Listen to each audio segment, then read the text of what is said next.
Hello everyone, hope you all are doing well and once again welcome back to the channel. तो जो पितृपक्ष जो है शुरू हो चुका है। वैसे पूर्णिमा से पितृपक्ष लग गया था, लेकिन जिसका पहला श्राद्ध होता है वो पूर्णिमा से अगले दिन से पहला श्राद्ध निकलता है।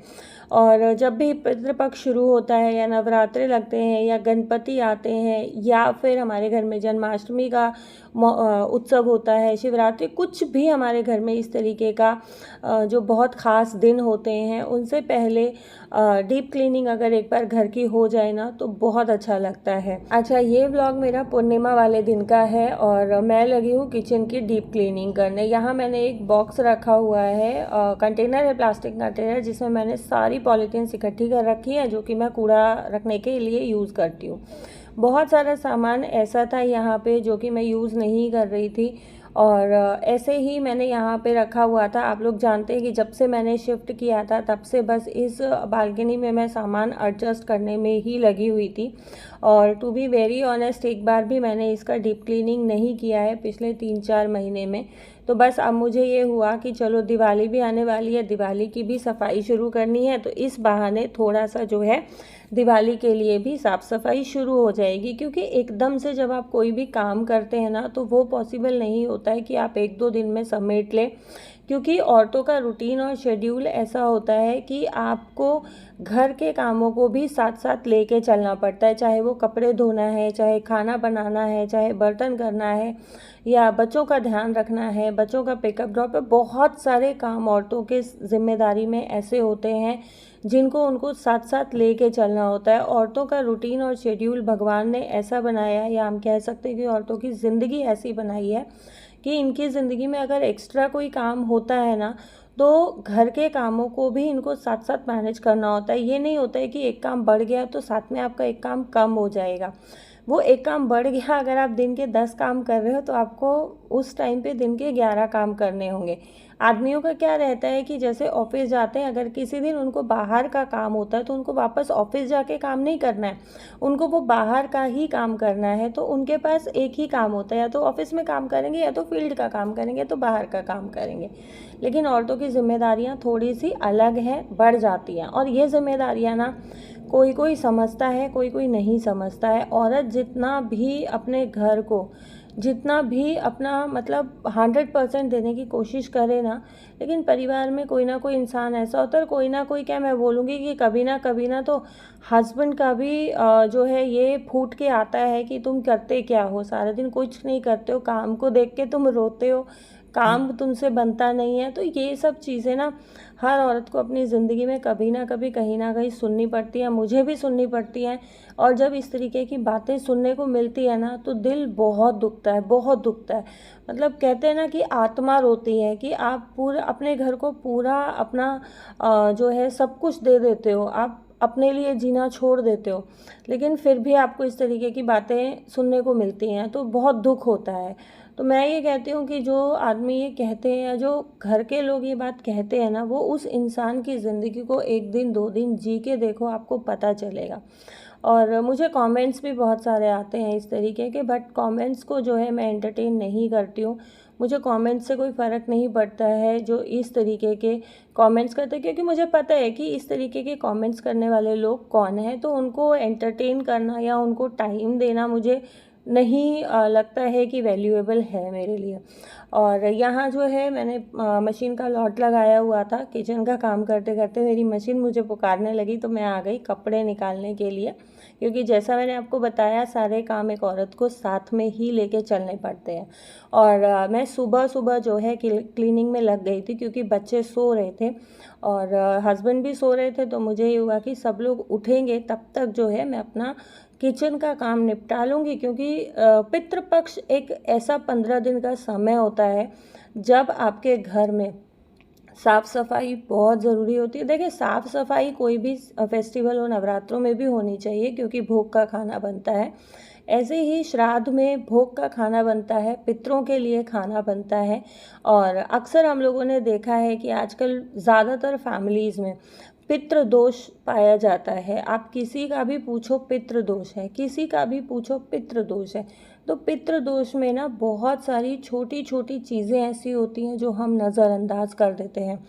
कई बार हमारे पितृ रुष्ट क्यों हो जाते हैं? क्योंकि साफ़ सफाई से भोग नहीं बनता है, साफ़ सफाई से भोग नहीं निकलता है, साफ़ सफाई से उनको भोग नहीं दिया जाता है, प्रॉपर तरीके से उनको भोग नहीं दिया जाता है। बहुत सारे ऐसे छोटे छोटे कारण होते हैं। देखो, बाकी कारण जो भी हैं वो हम लोगों के हाथ में नहीं होते हैं, लेकिन मेरा मानना ये है कि एक औरत के हाथ में जितना है उतना उसको अपना पूरा, जो बोलते हैं ना, श्रद्धा के साथ करना चाहिए। तो मैं आगे भी जिस दिन हमारा श्राद्ध होगा मैं आपके साथ शेयर करूँगी कि श्राद्ध मैं प्रॉपर किस तरीके से निकालती हूँ, भोग किस तरीके से देते हैं, और क्या कुछ चीज़ों का ध्यान मैं रखती हूँ कि पितृ दोष जो है हमें पितृ दोष से हम परेशान ना रहें, और पितृ जो है वो हमारे खुश रहें। क्योंकि ये 15 दिन जो होते हैं ना, ये हमारे पितरों को ही समर्पित होते हैं, और इसीलिए ये पहले दिन से शुरू होके, पिडुआ से शुरू होके और अमावस तक चलते हैं। बस यही छोटी छोटी चीज़ें होती हैं जो हमें ध्यान रखने की होती हैं। बस इसी कारण से ना मैं लगी थी किचन की साफ़ सफाई करने, क्योंकि कल से जो जिस दिन मैं सफाई कर रही थी उसके नेक्स्ट डे से जो है श्राद्ध शुरू हो जाएंगे। और श्राद्ध में 15 दिन हमारे यहाँ से, मतलब मैं जो श्राद्ध पहले निकालती थी, मैं सिर्फ एक श्राद्ध निकालती थी, लेकिन इस बार से मैं 2 श्राद्ध निकालने वाली हूँ। और जो है डेली मैं क्या करती हूँ ना, 2 रोटी सुबह सुबह श्राद्ध में निकाल देती हूँ, जो कि हम कौओं को, गाय को या फिर कुत्ते को खिला देते हैं। और गाय की रोटी हमें कभी भी जो है सूखी नहीं देनी चाहिए, घी चीनी लगा के देनी चाहिए। और श्राद्ध में मैं देती हूँ गुड़ लगा के। यहाँ ये डब्बा था मेरा डिनर सेट का, जिसके जो है पूरा क्रॉकरी मैंने निकाल के क्रॉकरी यूनिट में सेट किया हुआ है। और जब से सेट किया था ना, तब से ये डब्बा जो है बालकनी में ही रखा हुआ था। अच्छा, बालकनी साफ़ करने के साथ साथ मैंने बालकनी की खिड़की को भी अच्छे से ब्रश के साथ साफ़ कर दिया है। बहुत बार कमेंट्स आते हैं कि दीदी जाली की खिड़की को कैसे साफ़ किया जाए। तो जाली की खिड़की को साफ़ करना बहुत बड़ी महाभारत नहीं है। अगर आपके पास पानी का सोर्स है, आप पाइप से पानी मार दो, बिल्कुल क्लीन हो जाती है। अदरवाइज़ ब्रश से आप क्लीन कर दो, बिल्कुल क्लीन हो जाती है। बड़ा ब्रश नहीं, आप टूथब्रश यूज़ कर लो, जूना यूज़ कर लो, बहुत इजीली जो है जाली क्लीन हो जाती है। यहाँ अब मेरे पास ये जो मेरी कुछ बॉटल्स हैं ये ऐसे ही रखी हुई थी, और अमेज़ॉन से मैंने कुछ सामान मंगाया था, तो बस ये एक बॉक्स था। और इस तरीके के बॉक्सेस को या शूज़ बॉक्सेस को ना मैं बहुत कम फेंकती हूँ, क्योंकि ये एज अ ऑर्गेनाइज़र बहुत अच्छे से यूज़ हो जाते हैं। अच्छा, बहुत सारी बहनें क्या करती हैं, ऑर्गेनाइज़र्स को ना डेकोरेट करके पूरा अच्छे से प्रॉपर ऑर्गेनाइज़र बना के रखती हैं। लेकिन अगर हमारे पास टाइम नहीं है तो हम इस तरीके से भी डब्बे को यूज़ कर सकते हैं। अगर आपके पास टाइम है, आप इसको पेपर वगैरह लगा के या कपड़ा लगा के डेकोरेट कर लें। बट मुझे ये अंडर सिंक रखना था, तो ख़ास किसी को दिखाई देना नहीं था, तो मैंने इसको ऐसे ही यूज़ किया है। उसके बाद मुझे दिखाई खुशी के शूज़ का बॉक्स, क्योंकि जो अमेज़ॉन वाला बॉक्स था वो थोड़ा छोटा पड़ रहा था, पूरा सामान नहीं आया था। तो मैंने इसका ढक्कन काट लिया है, और ढक्कन को मैं डब्बे के नीचे लगा रही हूँ एज अ ट्रे, ताकि इसका क्या यूज़ रहेगा वो मैं अभी शेयर करती हूँ आपके साथ। और इसमें आप देखो, मेरा सारा जो भी हैंड वॉश की बॉटल्स थी, लाइजॉल की बॉटल्स थी, या स्प्रे हैं मेरे, सारे इसमें आ गए हैं। और स्पेस भी बचा है कि मैं इसमें 1-2 चीज़ें और रख सकती हूँ। इसके नीचे ढक्कन लगाया था एज अ ट्रे। आप देखो, इससे ना इसको खींचने में और रखने में बहुत इजी हो रहा है, हमें डायरेक्ट डब्बा नहीं खींचना पड़ेगा, ढक्कन पकड़ के खींचे। छोटे वाले डब्बे में मैंने डाल दिया अपने सारे साबुन। अच्छा, यहाँ जो है अंडर सिंक एरिया भी मेरा क्लीन हो गया है, किचन की बालकनी भी क्लीन हो गई है। अब बारी आती है किचन के ड्रॉर्स साफ़ करने की।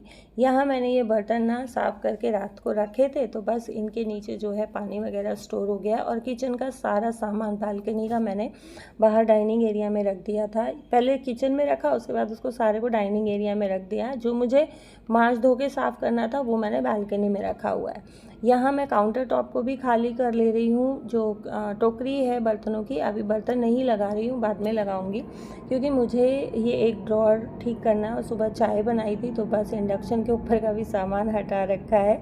और रात को मैंने क्लीन किया था, तो बस ये सब सामान मेरा ऐसे आंगा पांगा पड़ा हुआ है। तो इसको मैं साइड कर रही हूँ, क्योंकि ड्रॉर खाली करने के लिए मुझे स्पेस चाहिए। पहले मैंने ये स्टैंड इंडक्शन की तरफ किया, बट मुझे लगा कि नहीं, ये वाला साइड भीड़ा है, तो चौड़ा वाला साइड खाली कर लेते हैं। और ट्रे लगाने के बाद भी ना इसके नीचे थोड़ा बहुत पानी जमे बिना नहीं रहता है। तो बस यहाँ से मैं अच्छे से कपड़े से पोंछ के सुखा ले रही हूँ। अच्छा, ड्रॉअर का क्या रहता है ना कि जौन सा ड्रॉअर ख़राब होता है इनको मैं साफ़ करती रहती हूँ। ये मैं नहीं छोड़ती हूँ कि सारा किचन में एक साथ करूँगी, तो इसलिए मेरे ड्रॉअर्स जो है बहुत ज़्यादा, मुझे ये नहीं होता है कि जब साफ़ कर रही हूँ तो सारे मुझे एक साथ करने पड़े या पूरी किचन मुझे खाली करके करनी पड़े। मुझे जो गंदा लगता है उसको मैं साथ साथ साफ़ कर लेती हूँ और कभी भी मैं ऐसे चलता काम नहीं करती हूँ। जब अब मैंने इसको खाली किया है तो मैं इसको अच्छे से पहले गीले कपड़े से, फिर साबुन से, सूखे कपड़े से अच्छे से धो पोंछ के और फिर मैं जो है इसको सामान इसमें रखने वाली हूँ। यहाँ मैंने नीचे मैट बिछा रखा है, इसको भी मैं गीले कपड़े से अच्छे से क्लीन कर ले रही हूँ, क्योंकि कई बार गीले कपड़े बर्तन रखे जाते हैं, धूल मिट्टी भी हो जाती है। और यहाँ काम करते करते जो है उठ गई थी खुशी, वो पढ़ रही थी, मुझे पता नहीं था कि वो उठी हुई है, अंदर अंदर पढ़ रही थी। अभी वो आई, मम्मी भूख लगी है, तो बस मैं लगी हूँ उसके लिए शेक बनाने, उसको शेक बना के दे दूँगी। और साथ साथ जो है मैंने लक्की को भी उठा दिया है, खुशी आई तब, क्योंकि ये है कि लक्की के भी एग्ज़ाम्स चल रहे हैं तो वो भी बैठ के पढ़ लेगा। और शेक, मैं ड्राई फ्रूट शेक बच्चों को दे देती हूँ। अगर मेरे पास बनाना होता है तो मैं इसमें एक केला भी रख देती हूँ। अच्छा, आप लोगों के साथ एक और छोटी सी चीज़ शेयर करूँगी। जिस दिन हमारे यहाँ श्राद्ध होता है, आप लोगों के यहाँ जिस दिन श्राद्ध होता है, कोशिश करें कि घर में केला ना रहे। श्राद्ध वाले दिन अगर हम घर में केला रखते हैं तो ऐसा, मतलब एस्ट्रोलॉजर्स बोलते हैं और कि घर में श्राद्ध वाले दिन केला होने से हमारे पितृ बहुत नाराज़ रहते हैं। तो कोशिश करें कि जिस दिन आपका श्राद्ध है उस दिन केला ना हो। यहाँ मैंने शेक को गार्निश कर दिया है पिस्ता से और ये बहुत डिलीशियस बनता है। अब जैसे खुशी मेरी दूध बिल्कुल नहीं पीती थी, लेकिन इस शेक के बहाने जो है वो दूध पी लेती है। और मैं कोशिश करती हूँ अगर हो पाए तो बच्चों को दिन में 2 बार दे दूँ, नहीं तो 1 बार तो मैं ज़रूर से डेली दे रही हूँ बच्चों को ये मिल्क शेक। यहाँ बच्चों को शेक देने के बाद मैं आ गई हूँ वापस से, क्योंकि इसका सामान मैंने निकाल दिया था और जब सामान निकाल दिया तो इसको अरेंज करना बहुत ज़रूरी है ना, क्योंकि इसको छोड़ दिया तो बस फिर आतंक मच जाएगा किचन में, क्योंकि जगह पहले ही नहीं है, काम करना है, खाना बनाना है, नाश्ता बनाना है, बहुत सारे काम हैं, तो जगह बहुत ज़्यादा ज़रूरी है। यहाँ लकी शेक पी के नहा धो लिया था और अभी आया था ना ये जोत के लिए अंगारी बना रहा था, तो बस नहा के जोत करने लगा था। अच्छा, स्टार्टिंग से ही ना मैंने मेरे दोनों बच्चों को पूजा पाठ की आदत में डाला हुआ है कि नहा के सबसे पहले ये लोग जोत करते हैं, क्योंकि छोटे थे तब भी ये लोग स्कूल जाते थे तो जाने से पहले मैं जोत कराती थी, हनुमान चालीसा कराती थी, उसके बाद इन लोगों को मैं स्कूल भेजती थी। तो बच्चों को ना ये आदत होना बहुत ज़रूरी है। अगर बच्चे पूजा पाठ में लगे रहते हैं ना तो बच्चों का दिमाग एक पॉजिटिव साइड पे रहता है। और यहाँ किचन का करने के बाद नहा धो के मैं आ गई हूँ रूम्स को सेट करने के लिए। यहाँ देखो लकी की बुक्स बेड पे ही पड़ी है और ये यही करता है, पढ़ता है, उतनी देर पढ़ता है किताबें। मतलब इसका ये रहता है कि आप इससे घर का कोई भी काम करा लो, बाहर का कोई भी काम करा लो, ऐसा कोई काम करा लो जो इससे खुद से रिलेटेड ना हो। पता नहीं इसके साथ क्या है कि इससे अपना खुद का काम नहीं होता है। सबके कपड़े इकट्ठे कर देगा बट अपने कपड़े नहीं रखता है। नहीं, ये आपको रखने हैं, अपनी बुक्स नहीं रखता है। खुशी की बुक्स रख देगा उठा के बट अपनी नहीं, नहीं मुझसे नहीं होता। खाना डालना है, खाना डाल के नहीं खा सकता है, उसका खाना मैं डालूँगी, उसके दाल चावल मैं मिक्स करूँगी। बहुत सारे काम ऐसे हैं जो इसके खुद से रिलेटेड होते हैं बट ये नहीं करता है। हमारे कर देगा बट खुद के नहीं होते हैं, पता नहीं क्यों, और ये स्टार्टिंग से ही इसके साथ प्रॉब्लम है। यहाँ ये राधा कृष्ण की फ़ोटो जो है ये मेरे हस्बैंड को मिली थी बर्थडे गिफ्ट में, तो ये मैंने लगा दी है बच्चों के रूम में, क्योंकि बेड के ऊपर जो सीनरी मैंने लगा के रखी हुई थी ना वो पीछे से फूल गई है। थर्माकोल था उसमें, थर्माकोल पे पेपर लगा रखा था जो फ्रेमिंग हो रखी थी उसमें, तो वो थर्माकोल ना पूरा आड़ा टेढ़ा हो गया, क्योंकि वो काफ़ी पुरानी है। हम लोग घर रहते थे ना, खुशी के दादा का जब रिटायरमेंट था उस टाइम पे जब हमने फंक्शन किया तो मेरी एक फ्रेंड लेके आई थी गिफ्ट में, तो ये तब से ही चल रही थी। अभी उसका थर्माकोल आंगा बांगा हो गया तो बस मुझे वो उसको उतार के और मैं ये राधा कृष्ण बच्चों के रूम में लगा देती हूँ।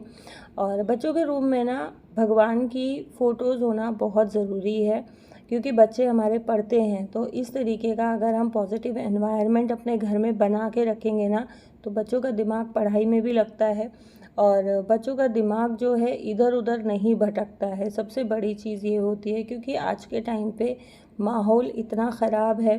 सोशल मीडिया आप खोल के देखो, ऐसी ऐसी चीज़ें निकल के आती हैं जो बच्चों के देखने लायक ऑब्वियसली नहीं होती हैं। लेकिन ऑनलाइन क्लासेस के बाद स्कूल्स का अभी भी यही क्राइटेरिया है, मेरे बच्चों के स्कूल का तो है, कि ऑनलाइन ही पूरा काम जो है अपलोड किया जाता है। टीचर स्कूल में बिल्कुल भी प्रेशर नहीं लेते हैं कि वो स्कूल में कुछ करा रहे हैं, एक क्वेश्चन कराएंगे अगर मैथ्स का है तो, बाकी पूरा काम क्लासरूम ग्रुप पे अपलोड हो जाता है। तो बच्चों को ना चाहते हुए भी हमें गैजेट्स देने पड़ते हैं। तो बस ये एक चीज़ है कि बच्चों के आसपास अगर हम इस तरीके से देवी देवताओं की फ़ोटोज़ लगा के रखेंगे ना, तो बच्चों में एक पॉजिटिविटी बनी रहती है।